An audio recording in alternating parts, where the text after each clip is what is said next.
La Gamme et l'OPA organisaient ce soir leur 3e rencontre du cycle prospectif Les conversations du futur sur le thème du travail. Nous avons pu explorer les mutations du travail, l'autonomie, l'engagement, la rémunération, les filières, les qualifications, interroger toutes ces questions de nos vies quotidiennes impactantes pour chacun d'entre nous et pour la société.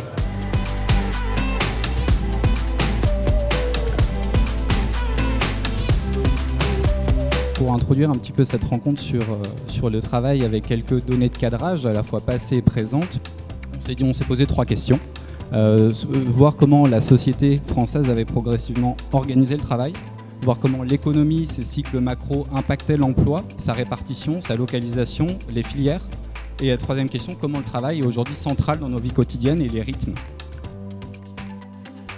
Aujourd'hui, 3,7 millions de Français qui ont un emploi précaire, 13,5% des emplois en CDD, et une étude de la DARES qui nous dit par exemple aujourd'hui que un CDD sur 3 aujourd'hui, c'est pour une durée de 1 jour, 2 fois moins d'ouvriers qu'il y a 50 ans, 3 fois plus de cadres, donc des mutations qui ont là aussi été lourdes, et puis une concentration de l'emploi dans les métropoles.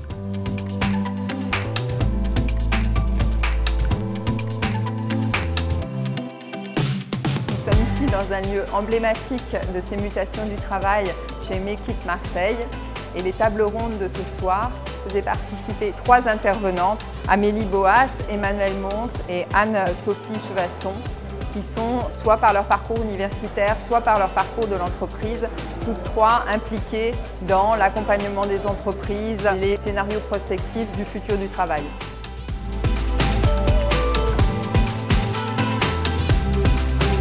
Quelles seront les atmosphères de travail et de vie ? Et avec quelles émotions et quels affects travaillerons-nous ensemble? Le sens, il naît de cette relation entre des acteurs qui sont pris dans des activités qui elles-mêmes les influencent finalement, et qui constituent aussi par leurs affects l'atmosphère du lieu. Alors par rapport à ça, on a identifié donc des scénarios, donc au nombre de 4. Alors le premier, c'est celui du freelancing, avec des acteurs qui sont de plus en plus à la fois libres et autonomes, mais en même temps qui peuvent avoir des statuts de plus en plus précaires. On est géré par des plateformes qui coordonnent finalement l'activité, qui l'agrègent, l'assemblent, dont le sens peut échapper à l'acteur individuel. Pour le scénario suivant, c'est un scénario plus traditionnel, c'est celui du salariat, où là on retrouve le temps qui est rythmé, cadencé un peu plus par des horaires de travail. On recherche un sentiment de sécurité parce qu'on veut rester encadré dans notre relation. Malgré tout, dans ce scénario-là, on va vers une flexi-sécurité, puisqu'on observe là aussi un temps qui se réduit. On est de plus en plus sur une contractualisation à durée déterminée. Pour le scénario 3, on est sur un scénario dont le principe fondamental est la solidarité. On évolue vers une société avec un revenu de base universel, qui ne veut pas dire qu'on n'a pas des différences en termes de patrimoine ou de revenus complémentaires. On est de plus en plus sur des communs, des biens communs qui peuvent être à la fois des choses très matérielles, mais qui sont aussi des connaissances qu'on va partager. On va être sur des approches beaucoup plus collaboratives. Donc ici, on perd un peu cette notion de compétition au sens pur. C'est le sens qui prend le dessus. C'est celui donc un peu hybride, de l'hybridation. Celui des slashers, d'où la volonté de... On est un peu salarié, on est un peu entrepreneur, on est dans la pluriactivité.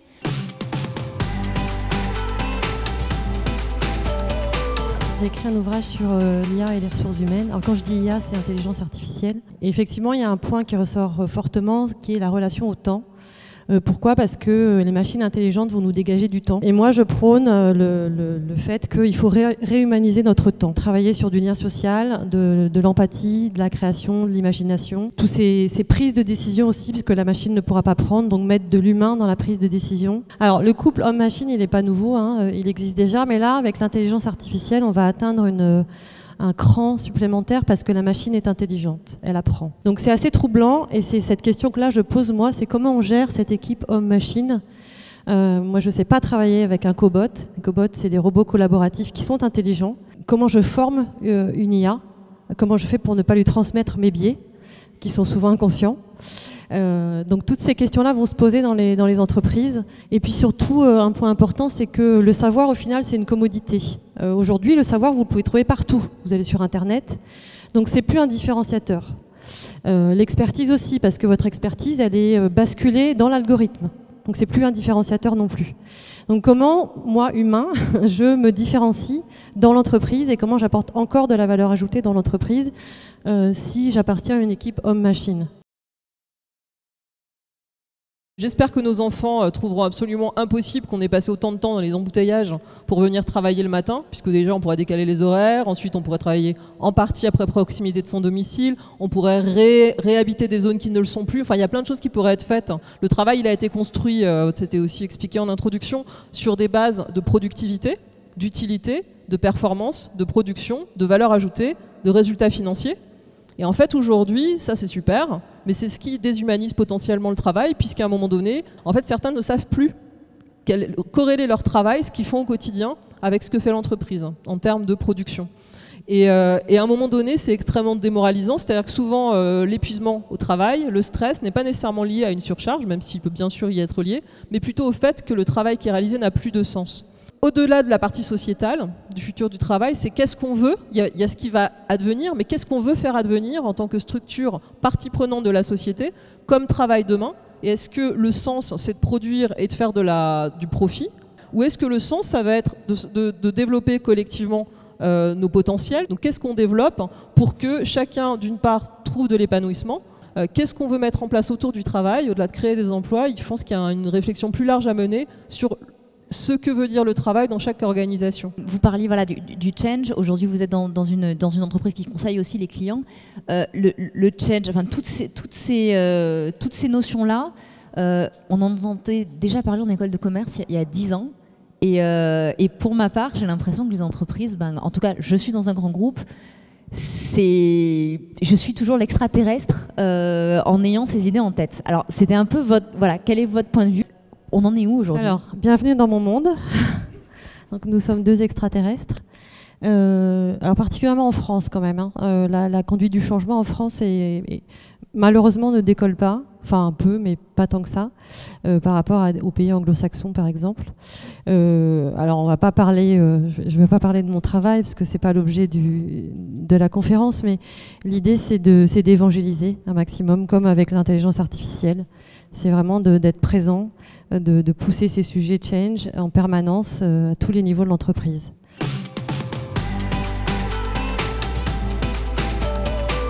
Pour moi, il y a un point très important, c'est l'employabilité. Le reste, en fait, le principe, c'est qu'on avait réfléchi à quelle nouvelle forme de travail. Et en fait, on se rend compte que l'évolution, ce qu'on constate dans les grosses entreprises, mais aussi les petites, c'est qu'on va vers du projet, du freelancing. Et on s'est dit, finalement, en interne, on pourrait être dans une approche où... on s'est dit ça, c'est ce qu'on a fait, nous, dans notre entreprise, c'est qu'à un moment donné, on travaille en mode projet, on coupe les silos, c'est-à-dire qu'on fait plutôt des groupes de travail que rester dans son métier. On incite à mélanger les compétences. On incite aussi, on forme des gens à des sujets sur lesquels ils n'étaient pas forcément a priori prédestinés à travailler, typiquement de la créativité pour des ouvriers en production. Les gens jeunes, bien formés, dynamiques, compétents, multipotentiels, pas en bonne santé, etc., s'en sortiront certainement. C'est le cas de ceux qui auront fait des bonnes études. Mais j'accompagne aussi, moi, des chefs d'entreprise qui ont fait, par exemple, des études. Moi, j'ai accompagné pas mal de boulangers, là, récemment. Et ces personnes-là ont été exclues du système scolaire très vite parce qu'ils ne fonctionnaient pas comme ce qu'on attend du système scolaire. Et donc, finalement, on va avoir un monde du travail qui est en train de bouger très, très vite, avec un système scolaire qui ne bouge pas aussi vite, des gens qui, du coup, réussissent en fonction de toujours les mêmes critères. Pour rebondir sur l'inclusion, elle doit se faire aussi dès les études, justement. Donc là, c'est plus la voix de l'enseignante. Sur la continuité de la note que je vous ai présentée, on s'est rendu compte qu'on ne pouvait pas réfléchir au futur du travail sans réfléchir à la formation, à l'éducation. Donc on a fait une nouvelle note qui s'appelle l'éducation ouverte, parce qu'on est convaincu qu'en fait il faut revenir à plutôt que des salles confinées, fermées, avec des modèles très transmissifs où l'enseignant parle, l'élève écoute, qui n'a pas changé depuis des siècles, alors que quand même on a juste un petit peu évolué depuis. eh bien, c'est aussi de revenir à une ouverture de l'enseignant ou une présence de l'enseignant dans la cité. Ne pas hésiter à aller avec les étudiants hors les murs, de venir dans d'autres espaces alternatifs comme ceux-ci, par exemple, pour revenir aussi à une pédagogie beaucoup plus active, beaucoup plus qui replace le corps, aussi l'engagement par le corps dans l'activité, qu'elle soit l'activité de travail ou l'activité d'apprentissage. Parce que y a des études qui montrent que quand on nous dit quelque chose, on va retenir 10%. Quand on va le faire et qu'on va expliquer pourquoi on le fait, donc parler en même temps qu'agir, eh bien on va retenir 90%. On parlait de briques de compétences justement, donc là je vous ai mis 3 briques qui me semblent importantes dans un monde où l'intelligence artificielle va se développer. D'abord développer son jugement, parce qu'il faut être capable de challenger ce que la machine va vous proposer comme action ou comme résultat. Donc il faut être capable d'aller chercher pourquoi tel résultat, pourquoi tel profil proposé par un robot qui fait du recrutement, etc. Donc développer son jugement, c'est important. Et je suis d'accord, peut-être que l'école ne se laisse pas assez challenger pour que nos étudiants puissent développer leur propre jugement. Ensuite, il va falloir apprendre à interroger intelligemment. Une IA, c'est bête. Ça ne répond qu'à une question. Et si vous posez mal la question, vous aurez la mauvaise réponse. Savoir poser des questions, c'est vraiment une compétence clé du futur pour nos enfants, pour vous. Savoir poser les bonnes questions précises pour avoir les bons résultats. Ça paraît trivial, mais ça l'est pas tant que ça. Et ensuite, la dernière compétence clé pour moi, c'est l'imagination permanente. Pourquoi ? Parce que ce serait vraiment dommage de refaire exactement la même chose dans le monde de demain, suivre les mêmes process, faire les mêmes activités avec des robots ou avec de l'IA, alors qu'on a tout un monde à réinventer. Nous allons maintenant vous donner aussi la parole et ce que nous aimerions, c'est que vous nous transmettiez une affirmation par rapport à un cri du cœur.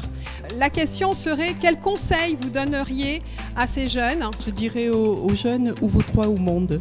Oui. On peut se retrouver coincé dans des situations très dures de travail et quand on a la planète comme lieu d'insertion, c'est plus simple. Connais-toi toi-même, parce que les jeunes procèdent souvent par identification et donc cherche-toi ce qui va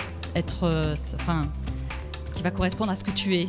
Au-delà d'apprendre, c'est déjà apprendre à ne pas avoir peur du changement. Engage-toi à fond dans ce que tu fais et choisis.